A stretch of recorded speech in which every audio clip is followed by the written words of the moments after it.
आंबा काजू बागायतदारांचा आज मोर्चा आहे आणि मोर्चा निघण्याआधीच आंदोलकांना ताब्यात घेण्यात आले। नुकसान भरपाईच्या मागणीसाठी शेतकरी आक्रमक झालेत। मुंबई पोलिसांनी या आंदोलकांना ताब्यात घेतलेला आहे।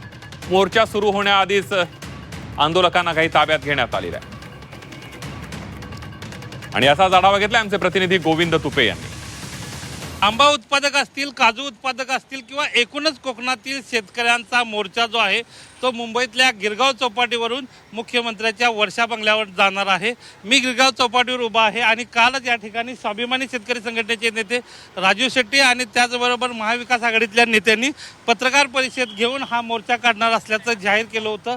परंतु आता गिरगाव चौपाटीवरची आपण परिस्थिती पाहतो आहोत की पोलिसांमार्फत जो आहे तो चोख बंदोबस्त लावण्यात आलेला आहे।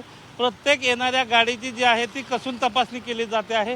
बॅरिकेटिंग लावून पूर्णपणे वर्षा बंगल्याकडे जाणारा जो रस्ता आहे त्या मार्गावरील सर्व गाड्यांची जी आहे ती तपासणी केली जाते आहे। आपल्याबरोबर काही या ठिकाणी मोर्चेकरी आहेत, आपण त्यांच्याशी बोलणार आहोत। काय झालंय नक्की, तुम्हाला इथं का बसवलंय? मी शेतकरी कष्टकरी संघटनेचा अध्यक्ष मी अशोकराव जाधव, महाराष्ट्राचा। आम्ही कोकणामध्ये आंबा, काजू, फणस आणि नारळ, सुपारी यांच्या उत्पादनाला जी काही तूट आली आहे आणि त्याची नुकसान भरपाई शासनाने 212 आणि 215 रुपये एका कलमाला देऊ केले। जी 40-40, 50-50 वर्षाची हापूस कलमं आहे, त्याच्या शासनाने चेष्टा केली आहे। त्या शासनाला थोडीसुद्धा लाज वाटत नाही।